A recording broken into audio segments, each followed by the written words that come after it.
Good afternoon, Dr. Ghelawdewos. Thank you for coming for this interview. I really appreciate on behalf of the Ethiopian Observer and their supporters from Seattle around the world. Ethiopian Observer had conducted an interview on a major issue pretending to history, political economy, and current affairs on Ethiopia with Dr. Ghelawdewos, I believe, in 2012, if I am correct. In response, the constructive feedback of the interview was tremendous, and the present interview is focused on the current Ethiopian affairs. And although technically Ethiopian Observer has managed the interview process and the concerns of the interview topic and teams with organized in cooperation of Institute of Development and Education, IDA. And I appreciate that the cooperation that we had over 20 years with Dr. Ghelawdewos. Ethiopian Observer has a pleasure and a distinct to have Dr. Ghelawdewos Araia on this Zoom interview.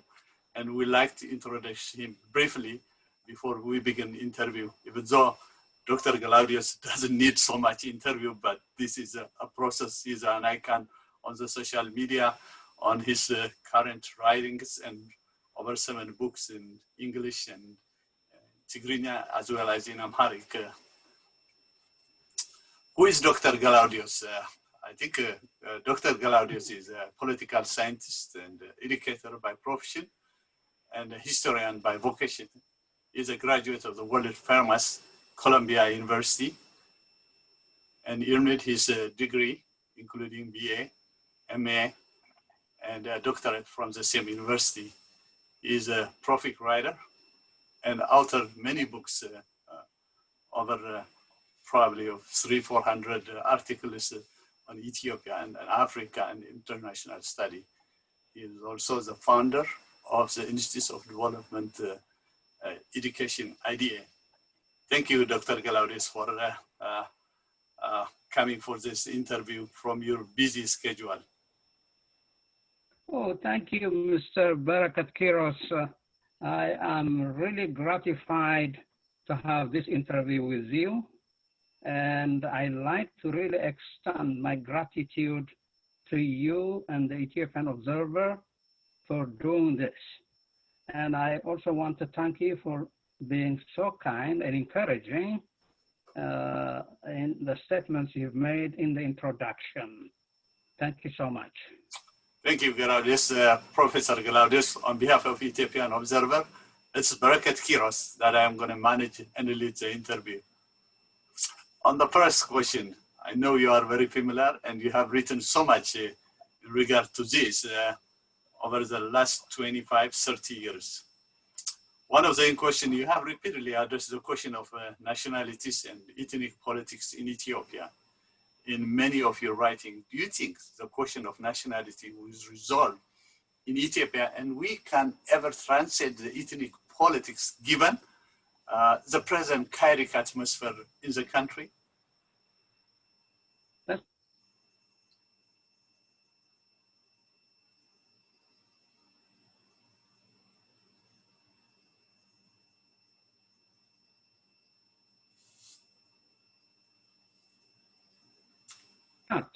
Of the movement back in Addis Ababa, Ethiopia, when the students actually raised the question of nationalities, way in the early 1970s. And to be sure, the question of nationalities were heralded by the Ethiopian students, but it was actually really implemented by the EPRDF, the Ethiopian People's Revolutionary Democratic Front. However, before the EPRDF, the Derg government, the military government, made an attempt to address the question of nationalities, but it contradicted itself by fighting the nationalities themselves. So it didn't work during the Derg period. However, this question of nationalities way back in 1995, my debut book entitled Ethiopia, the Political Economic Transition. I wrote about it. I actually congratulated the EPRDF for resolving the question of nationalities by creating a federal government, by also establishing what they called the regional states. But at the same time, I actually had some concerns then, because I said to myself, and I wrote it in the book, it's good to resolve the question of nationalities peacefully and justly, and it's also good to allow the various nationalities of Ethiopia to flourish their language and culture. However, in the long run, I argued the question of nationalities itself may create ethnic politics or ethnicity or ethnic consciousness. And then gradually the pan-Ethiopian agenda could be forgotten. That's what I said. That exactly happened now. People are thinking in terms of their ethnicity only. People don't identify themselves as Ethiopian. So that's the problem I see. However, this thing is not unique to Ethiopia, really. People by nature gravitate toward their own ethnic group, wherever you go.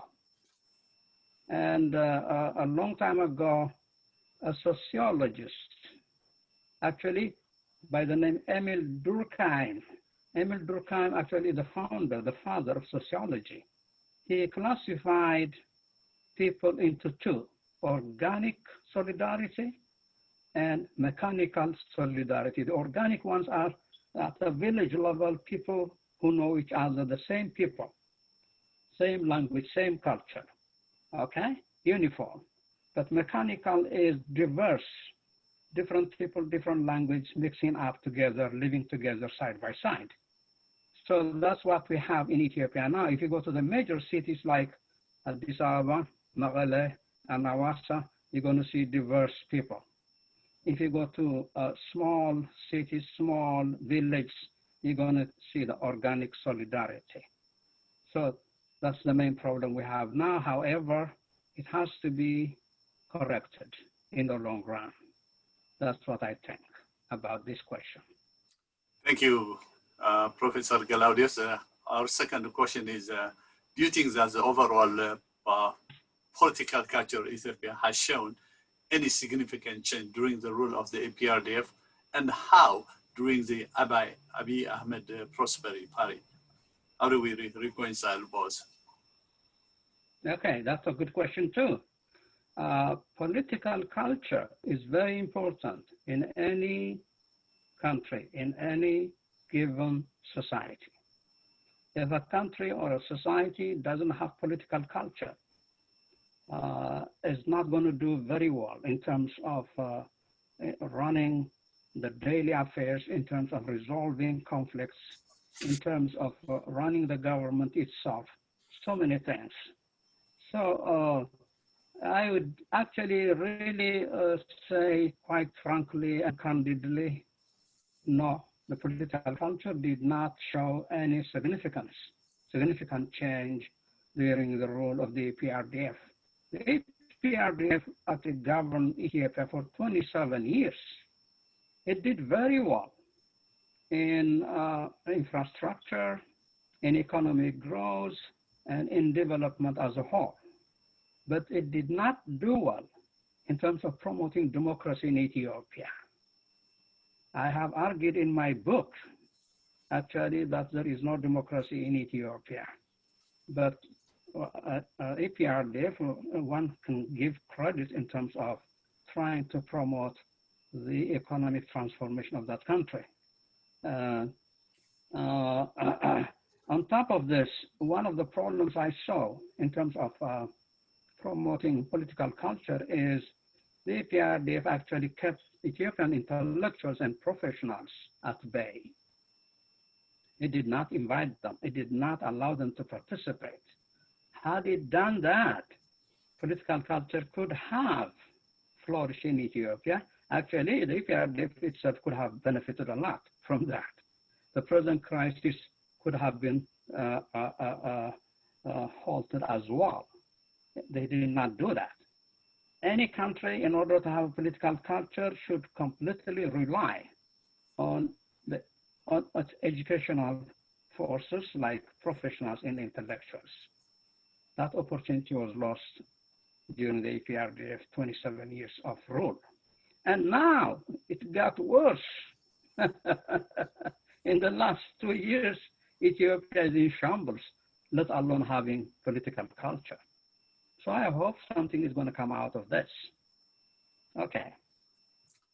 Thank you. We have a series of questions, very important related to each other. So bear with me, Professor.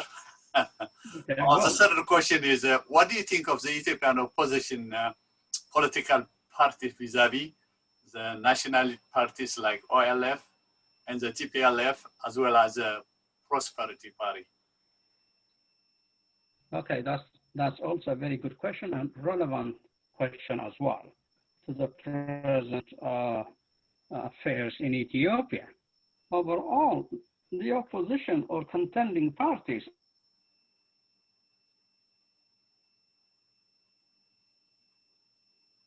We have a connection problem.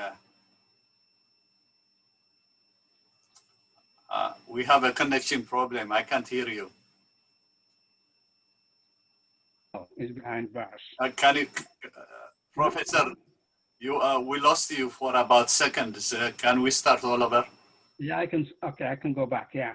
What I was saying was overall, the opposition or contending parties are in bad shape right now because the leaders of some parties like the Oromo Federalist Congress, like Bakala Gerba are behind bars. And the Ethiopian Democratic Party, the leader, Ghelawdewos Araia, is imprisoned as well. And most of them are being charged with this type of whatever by the government, and then they are having problems for sure. And TPLF, although relatively strong, and Tigray relatively peaceful, it's isolated in the north, okay? So we have a problem with these political parties for sure. What I was expecting was this government to exhibit some kind of rule of law and allow, as it promised the first time Abiy came, to allow a debate culture, an open political debate. That's political culture, by the way. That didn't happen. That could have given them an edge to the opposition parties. But on the contrary, they are being harassed and imprisoned now. So that's a problem.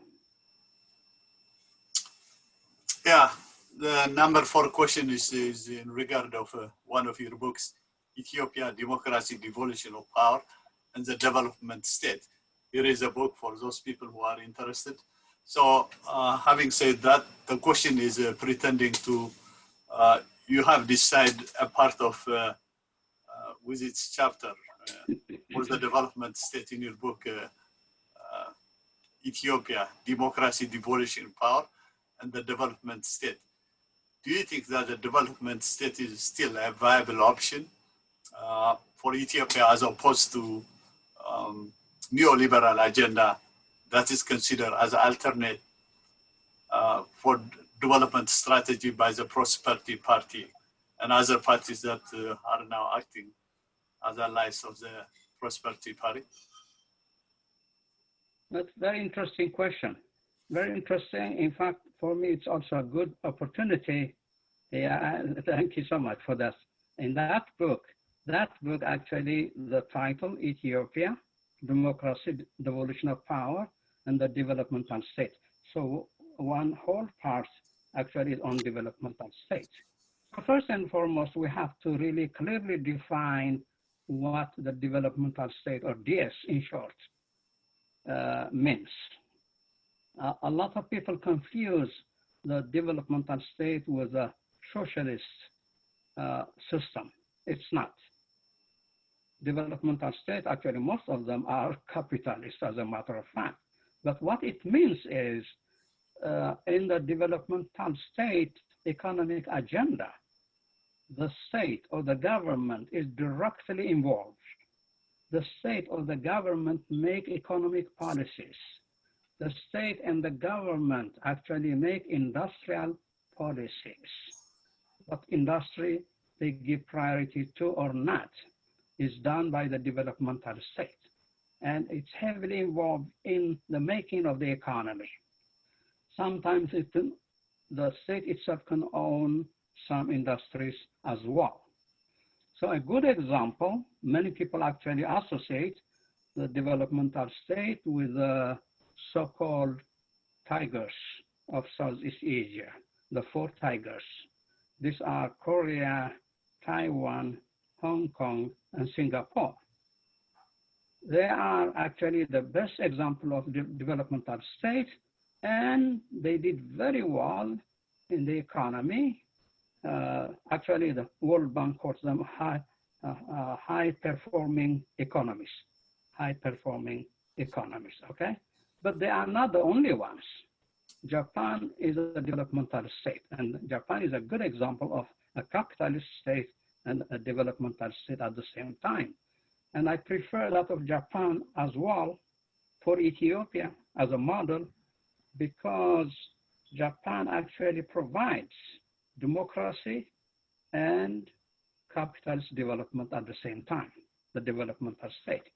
China is a developmental state too. China became the second economy because of that strategy. However, in China, we don't have democracy, okay?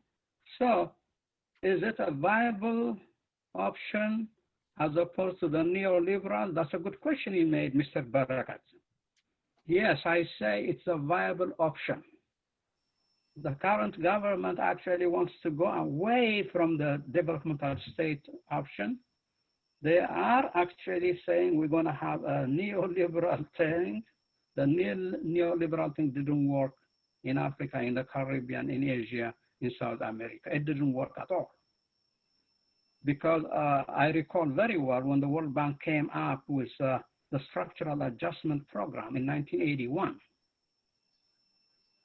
All countries in Africa failed. Their economy was destroyed. They actually faced economic disaster, really. Then in 1997, the same bank said the government should be involved in the making of the economy. The same bank, after the destruction was done, long after that, actually, really.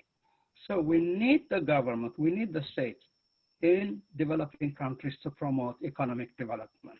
That's why I say we still need, you remember, Mr. Barakat, you remember, we have these major projects like the dam and the railway. Some of them are postponed. One of the railway that starts from Djibouti and goes via Haragabia to Mekelle, it's completely stopped, completely. Many projects have stopped. It's only the developmental state that it can do it. No neoliberal is going to do that for you. Investors are going to come for their own interest first. So the interest of the country could be guaranteed by the developmental state only. That's why I say we should have that option. We need that option. Okay, that's how I answer that question. Thank you. This is our number 5 question. A while ago, you have written on the unitary elite politics and grassroots federalist forces in Ethiopia. For the sake of our audience, clarity on the topic, can you please clarify and delineate the difference between the unitarian and the federalist groups? And do you think federalism is important for Ethiopia at this juncture of its history? Okay, this is also good.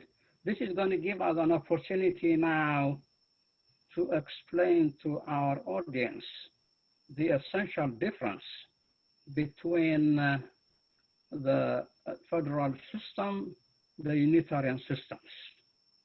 To begin with, if you go across the board in our globe, Unitarian states are more in terms of number, because that's how history began. Uniting by force and violence sometimes, and what have you. The federal systems are few in number compared to the Unitarian.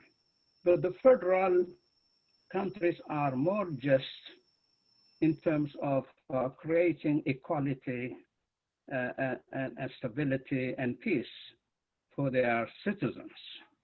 That's why we need the federal system. The federal system, to begin with, was initially established to correct the wrong in the respective societies, the inequality in the respective societies. Whatever problems we have, it's only the federal system that can actually really correct it. Okay? And for Ethiopia, it became very suitable, especially like the question I addressed earlier, the question of nationalities. In order to resolve the question of national, we have 80 linguistic groups in Ethiopia. So at least it's via the federal system, by giving them their local autonomous administrative zones in order to flourish their language and culture. The federal system allows. A Unitarian state cannot do that. It was impossible. We've seen it via Ethiopian modern history, especially during Emperor Haile Selassie. Whole of Ethiopia is governed from one center in Addis Ababa, one center, that's it. There were no other centers. What the federal system does is there is one center, a national center, which is the capital of a country, but they also create other centers. Recently, South Africa, for instance, came up with 3 capital cities, never heard before. So initially it was Pretoria, now you have Bloemfontein and Cape Town, additional capital cities. Why they want to do that? They want to devolve things, okay? They want to give more autonomy to the administrative zones. It's only the federal government can do that, actually, really. So I believe the federal system should continue in Ethiopia. And it's not just my thinking or my wish. The Ethiopian people, the majority of them, starting from Tigray, Afar, Somali, South, Gambela, Benishangul, Harari, you can go on and on and on. They all actually want the federal system. They are objecting the current government in Ethiopia, which is going toward a unitarian state. They said, we do not need any unitary thing. We're not going to go back to the old system. We need our own autonomy. We need our freedom. That's what they're saying. So you have to really read the minds and hearts of the people, okay? So the federal system is a viable option for Ethiopia. Okay, that's it. I remember on July 20, you wrote an article entitled, "There is no alternative to national reconciliation and national dialogue in Ethiopia." Yeah. What do you mean by there is no alternative? You seem very certain on that. Okay, that's good. I actually deliberately say there is no alternative, but with respect to national question, Mr. Barakat, you yourself remember, I wrote so many times on the national reconciliation, so many times, in 2001, in 2010. When I wrote in 2010, I remember very well, you too. Yeah, I did contribute in support of it. And I also remember Dr. Tedros Quiros also wrote about it. So we all of us wrote about the reconciliation thing. I mean, national reconciliation is a good thing. And it's not just the political people, intellectuals or professionals like you that want to promote national reconciliation. Even the major religions advocate for national reconciliation. They've done it in South Africa, the Truth and Reconciliation Commission. okay? But it looks like we have a problem in Ethiopia. We could not sit down on a round table and talk peacefully, ironing out our differences peacefully. That's what I'm saying actually now. These groups, the political groups, the TPLF or other groups, and the so-called Prosperity Party of Abiy Ahmed should sit down with other parties and reconcile or iron out their differences. That's what reconciliation means.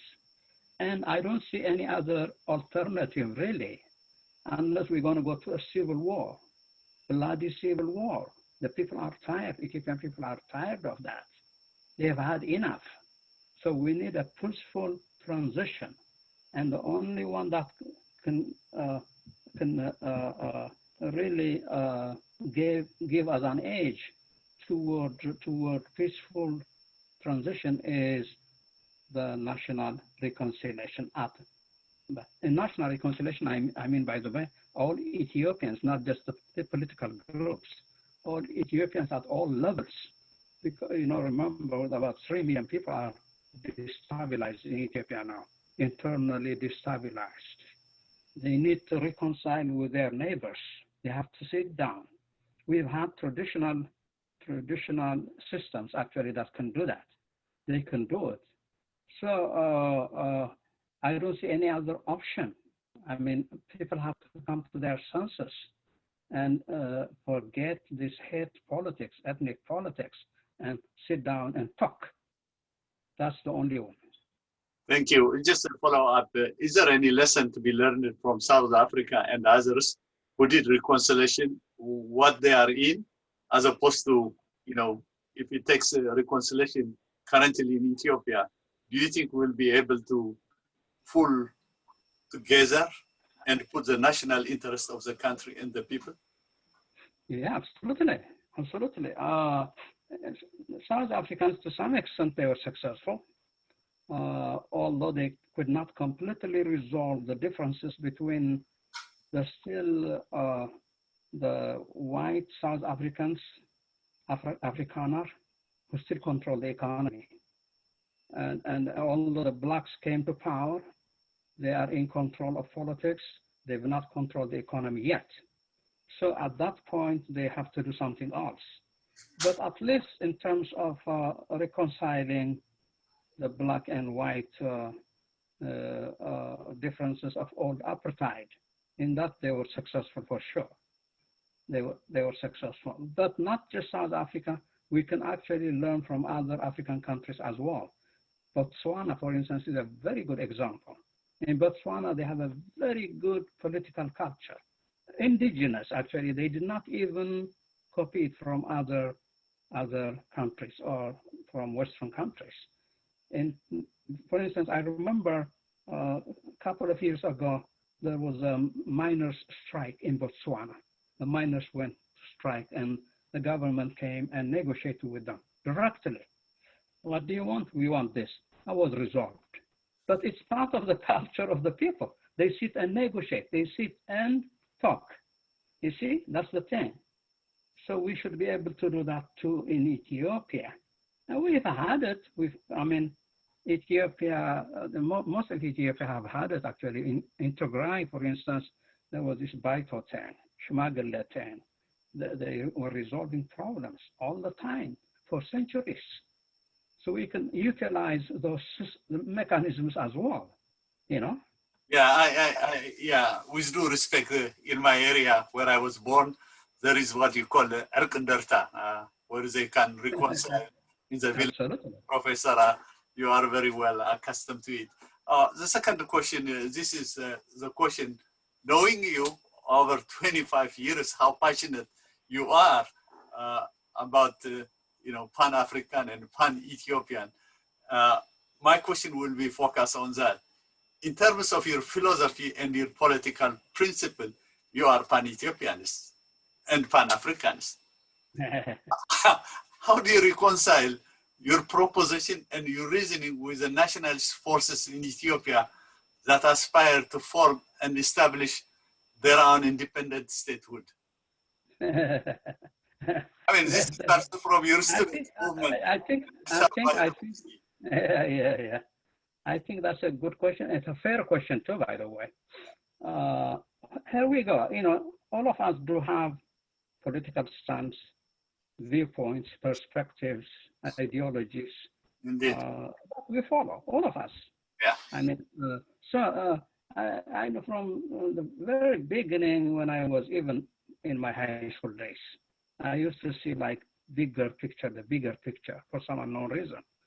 And then when I went to the university, I became, in fact, an internationalist, not just an Ethiopian, pan-Ethiopian, but internationalist. All of us were like that. We were supporting the cause of other people like Vietnam, whatever. We used to do that. And then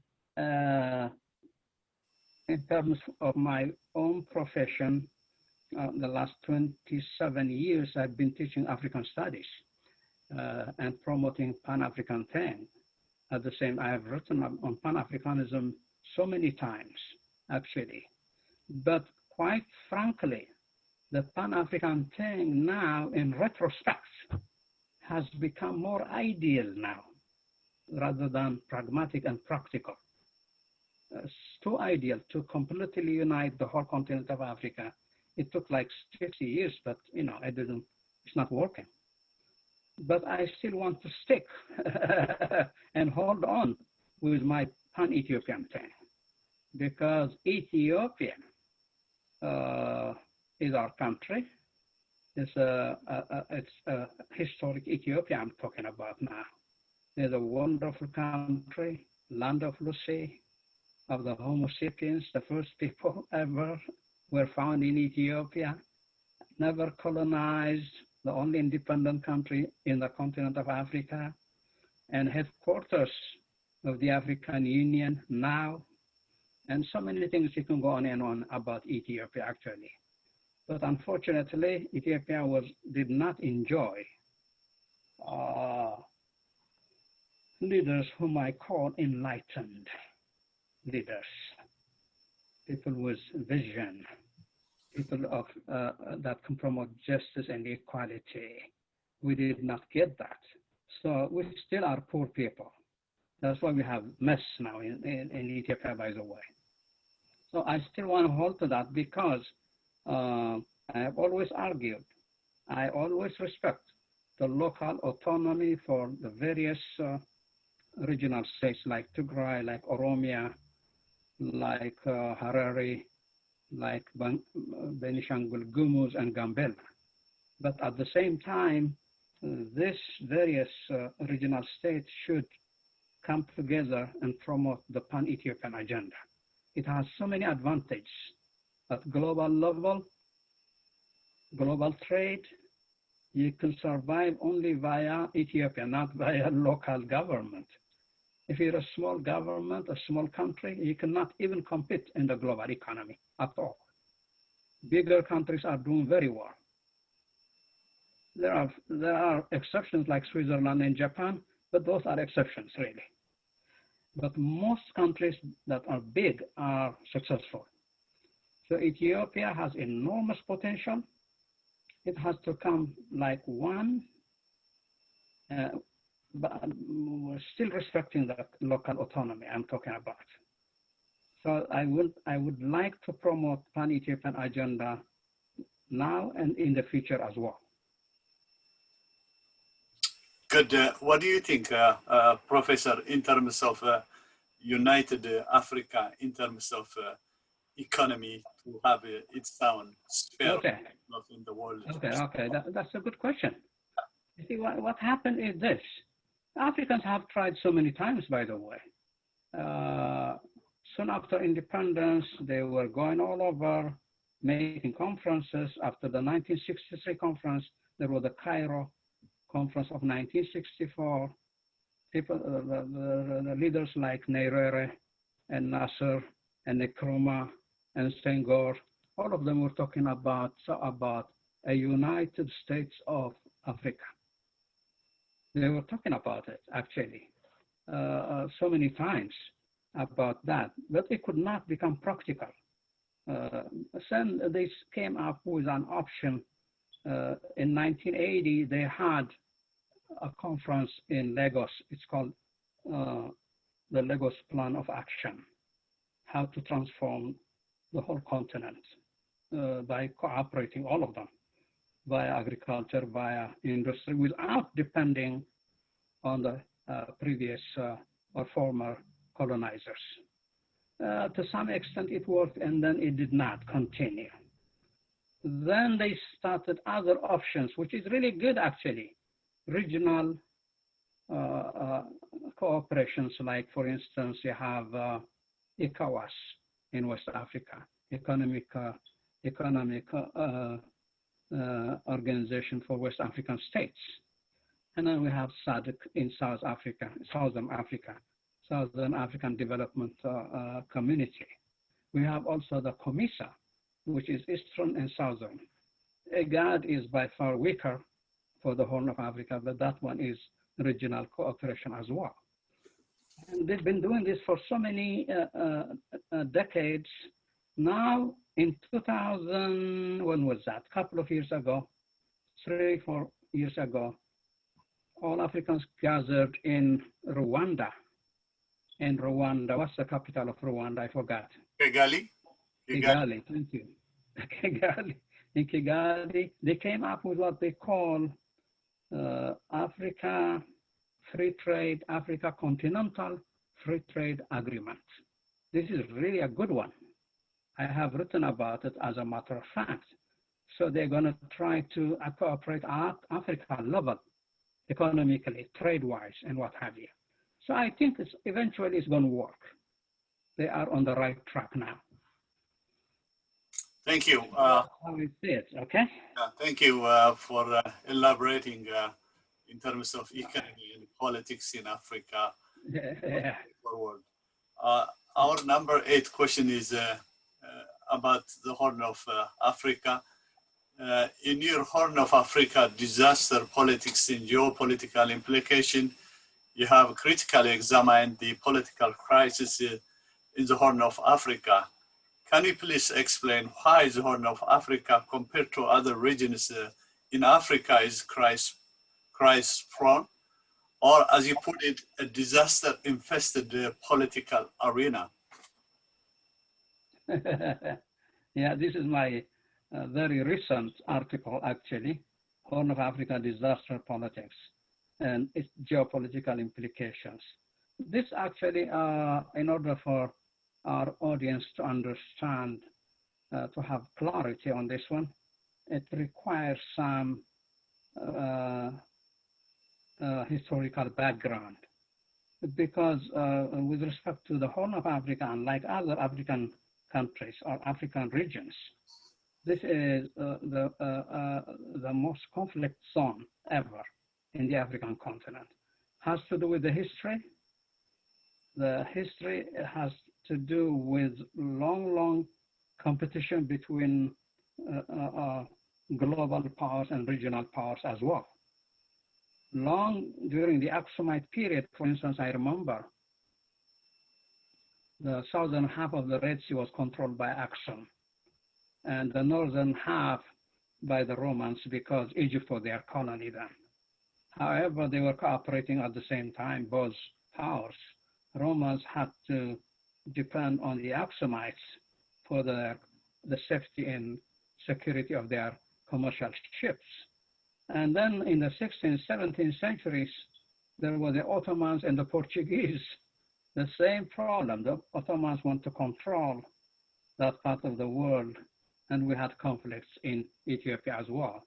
Grand Muhammad himself was supported by the Ottomans, and the Portuguese supported the so-called Christian government of Ethiopia.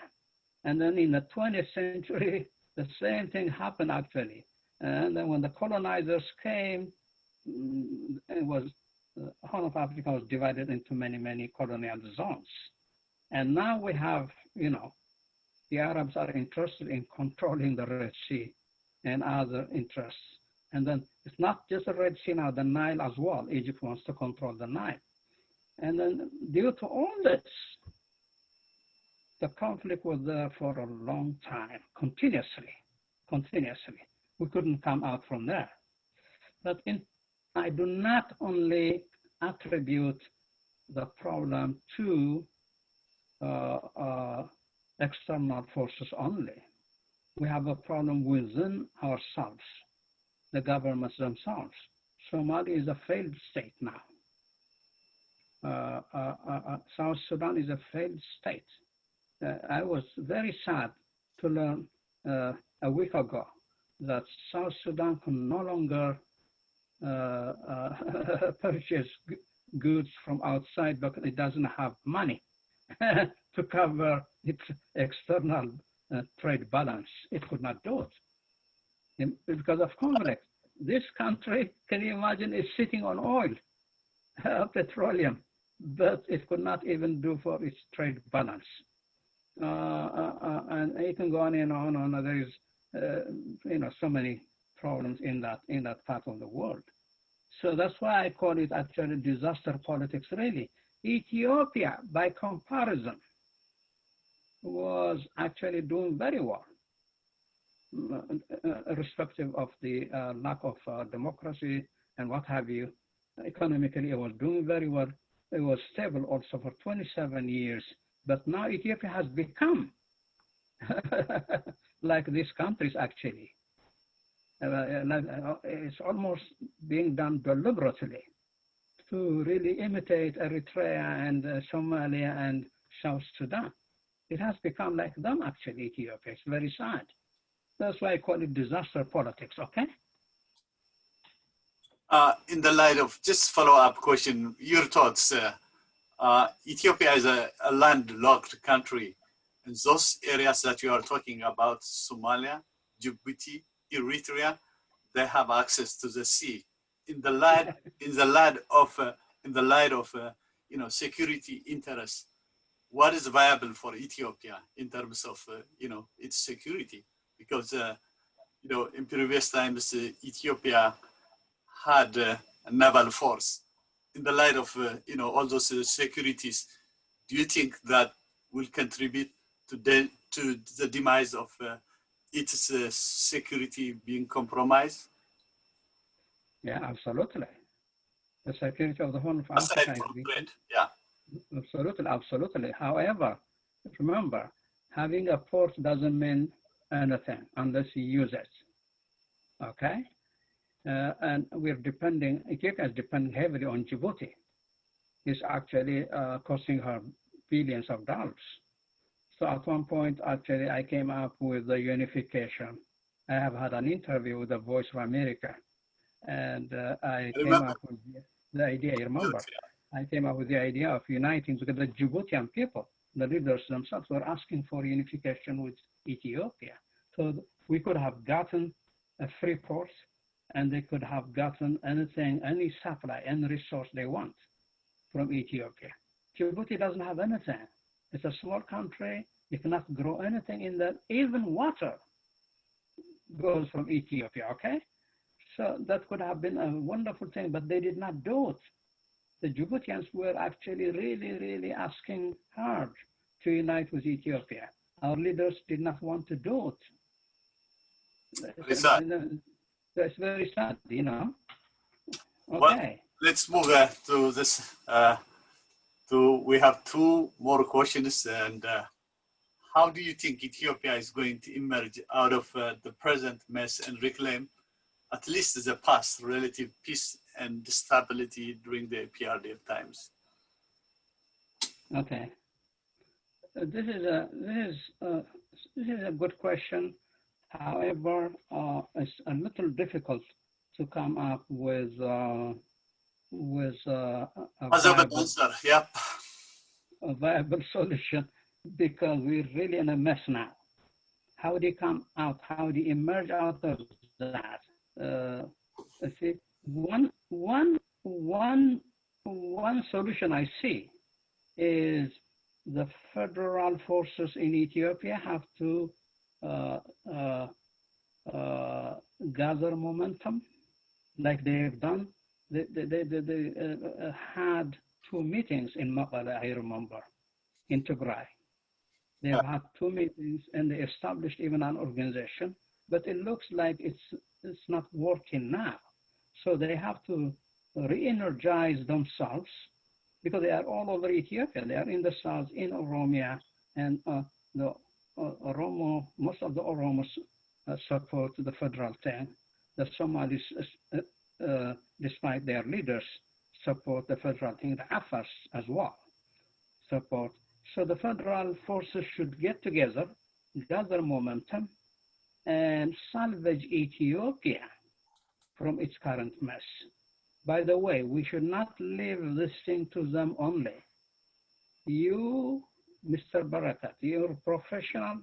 You've done so many things in the Seattle area. I know it very well. You're a community organizer, so you can do your part. I, as an intellectual and scholar, I can do my part. Let's the intellectual and professional diaspora Ethiopians get together and salvage Ethiopia, irrespective of our differences and all those things. We have to come together and do something about it. We cannot stand by and see Ethiopia falling, Ethiopia failing. We cannot do that. We cannot afford to do that. So recently, you might have heard 22 Congress people of the United States Congress have seen the problem. They have said Ethiopia is going toward the wrong direction, so that we need to do something about it. Even these people are saying that. You and I are Ethiopians. By the way, you and I are from Tigray, but we are Ethiopians, okay? It doesn't matter whether we're from Tigray or Amhara or Oromo or Afar, okay? The bottom line now is we got to rescue this country. We got to do it. It's our historic responsibility. How we're going to do it is going to be hard, but let's try. Let's do whatever we can do. Okay? I agree, Professor. The problem that we have among Ethiopian elites or political contenders is that they look through a narrow prism of their own political interests as opposed to centering Ethiopia as a middle ground. If there is no Ethiopia, there is no politics. So I think, it should be a set of mind that we have to change the way we think about politics. So absolutely. our thoughts should be anchored around Ethiopia's survival and viability. And I agree with you 100%. Our last question will be, what is your vision or political forecast for Ethiopia future in general and its development trajectory in particular? That's a good one. Yeah, I mean, for any political scientist can come up with any forecast. That's easy to do, but you got to have a vision that is doable, that you can implement. So actually, as a matter of wish, I see Ethiopia is going to come out from all these problems. In fact, at one point, it's going to be one of the promising countries in Africa. I recall when Ethiopia was doing very well, the Economist magazine said a more promising future for Africa, they wrote. They even said, what do you call them, this, the line what? This group of Africans, what do they call them? So like we call the tigers and we call the lions for Africans. It's a soccer, yeah. They said there is some promise. Ethiopia is doing very well, they said actually. This is for a long time they were saying poor countries, undeveloped countries, lost decade and whatever, all negative attributes. But at one point they said a more promising country, Ethiopia. So I see a more promising thing. It's going to come. For sure it's going to come. But we need to do something about it. So the vision I see is this. it has to depend on something tangible. Something tangible. What I mean by that is this. Ethiopia needs a leader or group of leaders that are visionary, that are enlightened, that are people of justice, okay, that truly believe in equality of Ethiopians, not only a power-hungry thing. The power-hungry can sit there and do nothing, but these people who really prioritize the interests of the people and the nation, by the way, national interests, they're going to lead Ethiopia out of this mess. So I see that thing. I see that thing is going to come, and I hope it's going to happen. Okay? Thank you, Professor Ghelawdewos.